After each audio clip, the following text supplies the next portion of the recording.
Hey folks, it's Jim. We're going to do another video. Coffee's perking in the background, so I've been doing some research tonight, but I thought I'd take a break and do my video for the next part on this series, Warning Zombies Inside. Hopefully we're not so much zombies anymore. And most of you who watch my channel are pretty smart cookies anyway, and you got a lot of this on your own. Anyway, I wanted to start first quickly to go over the mistakes I made in the last video, since I can't put my oops things on YouTube videos anymore. I said India consumed 50% of the world's gold supply. Not true. India and China together consume more than 50% of the world's the gold mined every year. There's 3,100 tons mined a year. Then there's 900 tons, 800 to 900 tons that are recycled every year.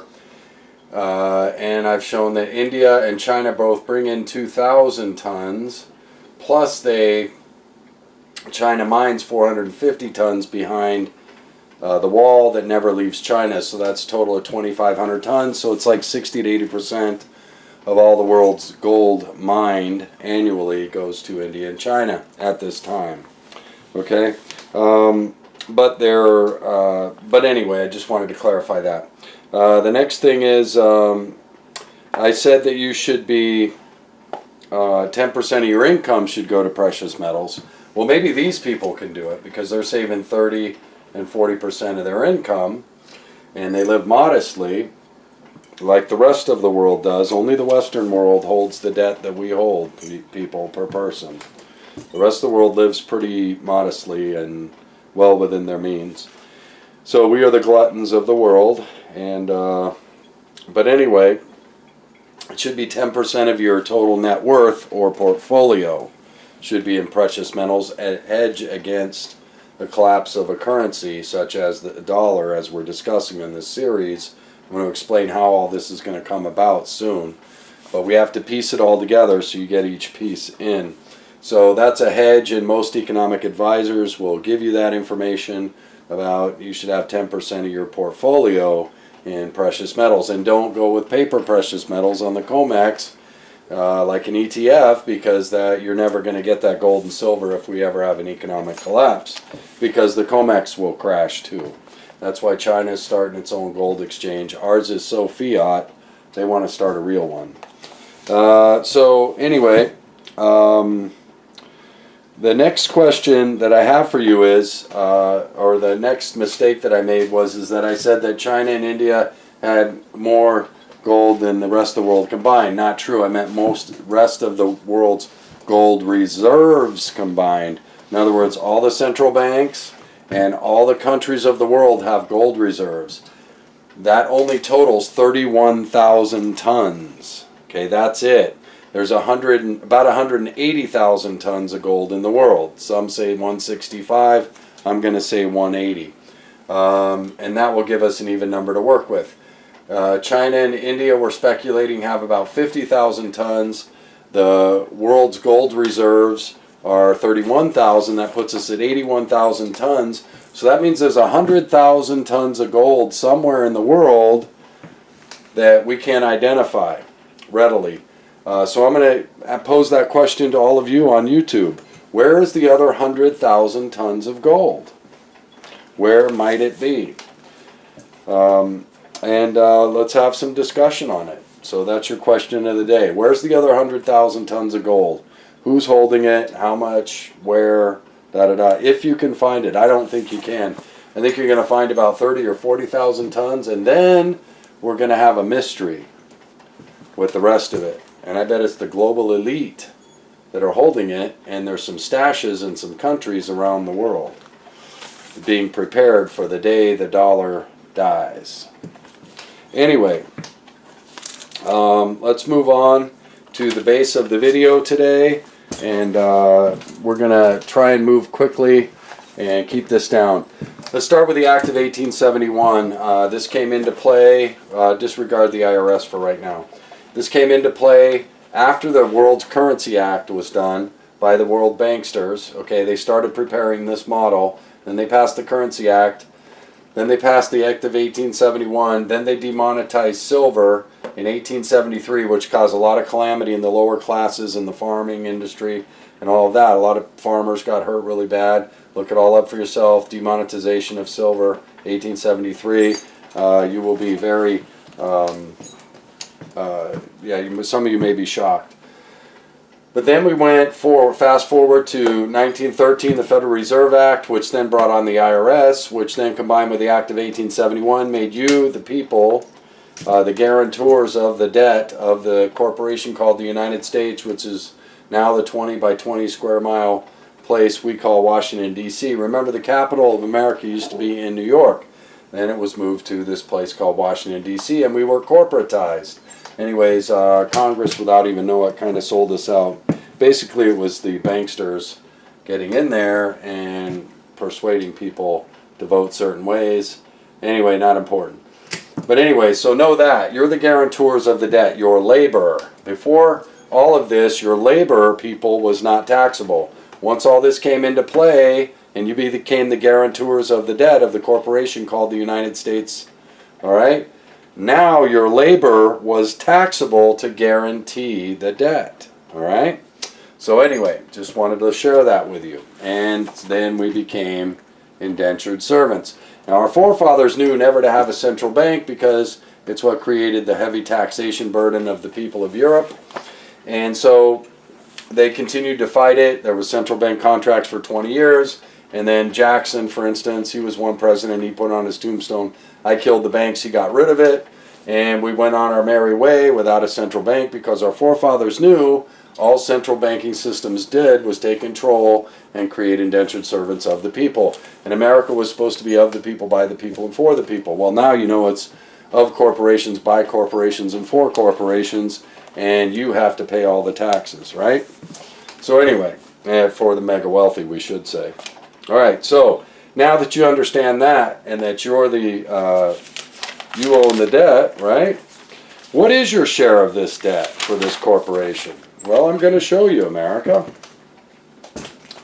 And the numbers that are kind of surprising, but I'm going to show you a pattern too that I want all of you to pay attention to all over the world. USA, 61,000 per person. Look at Greece, only 34. They're in dire straits, collapsing. GDP 250%. Debt is 250% of GDP, but they still only owe 34,000 per person. But you Americans, 61 per person, every birth certificate. Okay, France, not too bad, half of America. All right, Australia, doing pretty good. Right? Brazil, look at that, only 3,500 per person. Mexico, 4,000 per person. China, only 7,000 per person. Canada, you're not doing too bad at 22,000. But look at India, 800 per person. Russia, $1,000 per person. Germany, you're jumping back up because you're in the Western world, aren't you? There are 50 to 100 countries that each person only owes below $500 for the debt.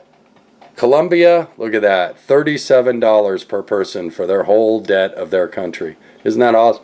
They also mine a lot of gold, silver, and copper, right? Peru, huge gold and silver reserves. Panama, huge copper and gold and silver reserves. The one thing I want you to notice about that debt is everybody in the Western world is carrying the largest debt per capita, aren't we? Everybody else around the world's pretty affordable, should they ever have to pay that debt, isn't it? And I just wanted to let you know that Americans, you per capita own the most debt than anybody else. And that leads us to the next portion of the discussion for tonight. In 1933, the New Deal came in and birth certificates came about. Now, all the people who didn't have birth certificates have now deceased, and all of us holding that certificate of birth to the United States, guarantors of the debt, now can be traced. So now all the people who have died, can you see how all this is timing out? The dollar's about to tank, and everybody has a birth certificate now, which is a guarantee on the debt, right? So that's interesting about the timing, isn't it? While the New Deal seemed good, it was a bait and switch. They came up with Social Security, all that stuff. Social Security was a Ponzi scheme from the beginning, another way to tax you for a period of time to get us up to this point we're at now. Okay? And it would have lasted a lot longer had they not robbed it. They left IOUs. We paid in that money, and it was supposed to be invested and saved and invested, and then it would pay dividends for a long time for Social Security. Well, very quickly, after it got going, somewhere along the line, they started drawing from it to pay the bills. And at that point, we as Americans should have said, not only no, but hell no. You need to fix this right now. You're not taking our money that we paid in, and now it's become another tax to be used in the system, when in reality it was supposed to be part of your retirement investment.